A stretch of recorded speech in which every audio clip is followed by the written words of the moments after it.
Bismillah,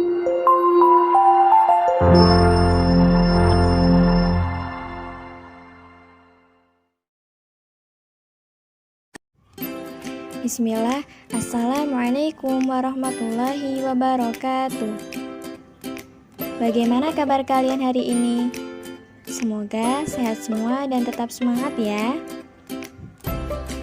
Sebelum memulai pembelajaran kali ini, alangkah baiknya kita berdoa terlebih dahulu.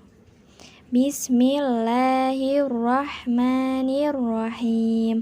Raditu billahi robba wa bil islami dina wa bi muhammadin nabiyya wa rasula rabbi zidni ilma warzuqni fahma.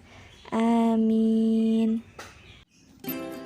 Pada pertemuan kali ini kita masih membahas di pelajaran pertama mengenai tingkatan-tingkatan agama. Yang pertama, Islam. Kalian bisa membuka buku Tauhid di halaman 3. Kita akan membahas penjelasan makna Islam.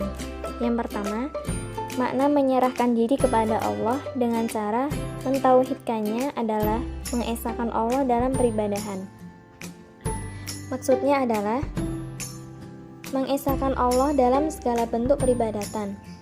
Allah lah yang satu-satunya yang berhak diibadahi.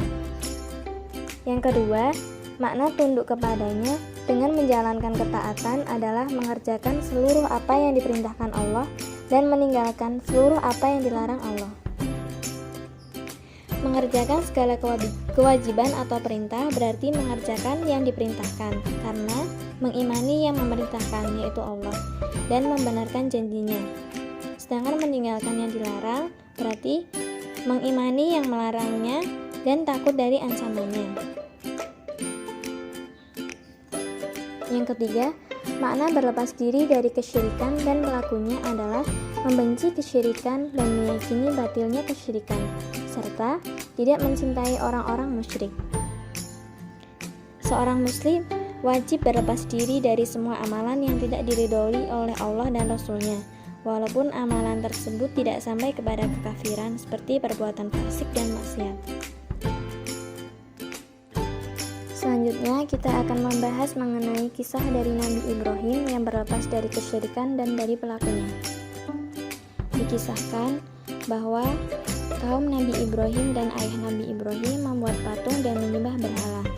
Namun, Nabi Ibrahim menolak penyembahan berhala seperti yang dilakukan kaumnya dan ayahnya.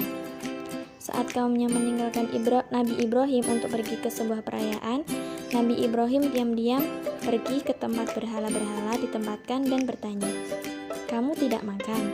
Kenapa kamu tidak menjawab?" Saat itu Nabi Ibrahim ingin menegaskan berhala tidak bisa makan, apalagi memberi makan manusia.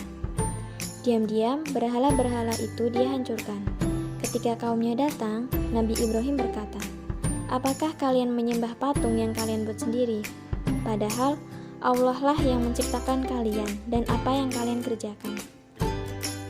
Lalu kaum Nabi Ibrahim menentang pernyataan dan membuat sebuah bangunan. Dalam bangunan tersebut, Nabi Ibrahim dilemparkan ke dalamnya bersama kobaran api. Namun dengan kuasa Allah, Nabi Ibrahim tidak terbakar. Seperti yang disebutkan dalam surat Al-Anbiya ayat 69. Allah memerintahkan api agar menjadi dingin. "Hai api, menjadi dinginlah dan menjadi keselamatanlah bagi Nabi Ibrahim." Dari sini kita tahu bahwa Nabi Ibrahim adalah imam, suri tauladan yang baik, taat pada Allah, dan bersih dari kesyirikan.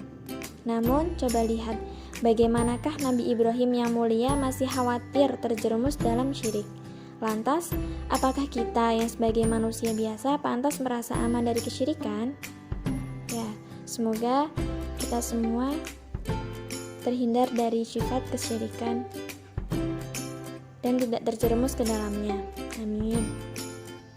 Nabi Ibrahim pernah berdoa kepada Allah sebagaimana disebutkan dalam surat Ibrahim ayat 35 yang artinya, "Dan ingatlah ketika Ibrahim berkata, 'Ya Rabbku, jadikanlah negeri ini, negeri Mekah, negeri yang aman, dan jauhkanlah aku berserta anak-anak cucuku daripada menyembah berhala-berhala.'"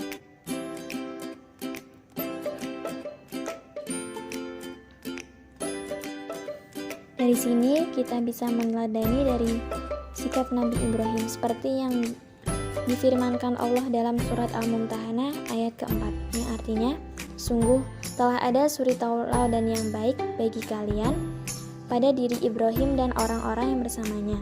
Ketika mereka berkata kepada kaum mereka, kami berlepas diri dari kalian dan dari sembahan kalian yang selain Allah. Kami ingkar kepada kalian dan telah tampak antara kami dan kalian permusuhan dan kebencian selamanya, sampai kalian beriman kepada Allah saja. Berikut, kita akan membahas beberapa bentuk nyata sikap berlepas diri kepada orang kafir yang dituntunkan oleh syariat Islam. Yang pertama, kaum musyrikin dilarang memasuki Masjidil Haram. Seorang musyrik dan kafir tidak diperbolehkan masuk ke Masjidil Haram.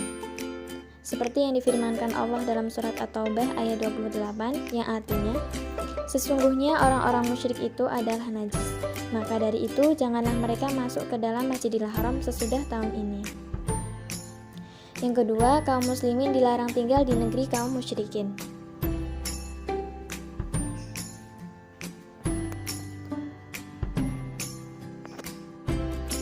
Seorang yang tinggal di negeri kafir disyariatkan untuk berhijrah ke negeri muslimin. Yang ketiga, dilarang bepergian ke negeri kafir tanpa sebab yang mubah atau darurat. Agama Islam melarang bepergian dan bertamasya ke negeri kafir. Bepergian ke negeri kafir hanya dibolehkan untuk hajat berdagang, berobat, dan mempelajari sesuatu yang tidak ada di negeri muslimin. Hal itu pun dengan syarat-syarat yang ketat. Yang keempat, dilarang tasyabuh dalam hal yang menjadi kekhususan orang kafir. Seperti yang disabdakan Rasulullah, yang artinya, barang siapa meniru satu kaum, dia termasuk kaum tersebut. Sebab bertasyabuh atau meniru orang kafir menunjukkan kecintaan kepada orang yang ditirunya. Dengan demikian, siapa saja yang melakukan sebuah kebatilan bermakna ia telah mengikuti syaitan, berarti ia telah melakukan perbuatan yang dilarang Allah. Dan siapa saja yang melaksanakan sebuah kebenaran, maka sesungguhnya ia telah beriman dan mengikuti perintah Allah. Kebenaran itu datangnya dari Allah, dan kebatilan itu datangnya dari syaitan atau musuh Allah.